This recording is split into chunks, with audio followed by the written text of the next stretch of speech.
वतन के लोगों, जरा आँख में भर लो पानी।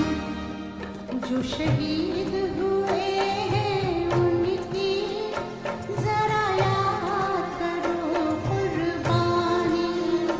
है मेरे वतन के लोगों, जरा आँख में भर लो पानी। जो शहीद हुए हैं उनकी जरा याद करो कुर्बानी। तुम भूल न जाओ उनको, इसलिए सुनो ये कहानी।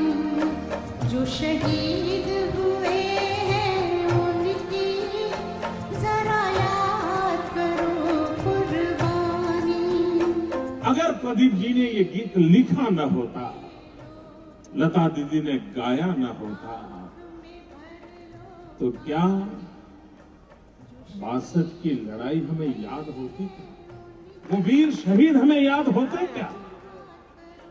लेकिन इस गीत ने सबसे बड़ी जो सेवा की है,